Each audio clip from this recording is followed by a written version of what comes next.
Game changer సత్తా చాటాలని గట్టిగా fix అయ్యింది. అడ్వాన్స్ బుకింగ్స్ ఇప్పటికే భారీ స్థాయిలో జరగడంతో రిలీజ్ అయ్యే లోపు మరింత జోరు చూపించేలా ఉంది. సంక్రాంతికి రాబోతున్న సినిమాలలో గేమ్ చేంజరే ఎందుకింత స్పెషల్? గేమ్ చేంజర్ రిలీజ్ అయ్యే ఒక వారం ముందే పుష్ప 2 జాతర ముగిసిపోతుంది. ఇంకా సంక్రాంతికి గేమ్ చేంజర్ హవా మనము చూస్తాము. గేమ్ చేంజర్ మీదున్న భారీ ఎక్స్పెక్టేషన్స్ కు రీచ్ అవుతుంది అని మెగా ఫ్యాన్స్ ఈగర్ గా వెయిట్ చేస్తున్నారు.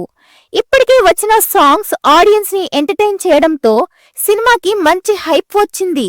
Game changer pre release event success అవ్వడంతో అడ్వాన్స్ బుకింగ్స్ సాలిడ్ గా పెరిగాయి. 10,000 టికెట్స్ సోల్డ్ అయిన మూవీగా గేమ్ చేంజర్ నోటెడ్ అయ్యింది.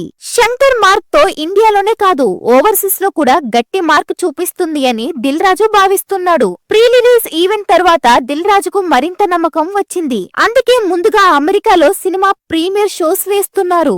గేమ్ చేంజర్ రిలీజ్ కు ఇంకా 2 వారాలే ఉండగా ప్రీ సేల్స్ టికెట్స్ మరింత పెరిగే అవకాశం ఉంది. ఇక ఈ సినిమా చాలా ప్రెస్టీజియస్ గా తీశాడు శంకర్. తమని ఇచ్చిన మ్యూజిక్ కూడా బాగానే ఆకట్టుకుంది. ఈ మూవీలో కియారా అద్వానీ హీరోయిన్ గా నటిస్తుండగా ఎస్.జె. సూర్య నటించిన రోల్ మూవీకి కీలకం అని అంటున్నారు. మరి సంక్రాంతికి వస్తున్న గేమ్ చేంజర్ ఎలాంటి వండర్స్ క్రియేట్ చేస్తుందో చూడాలి.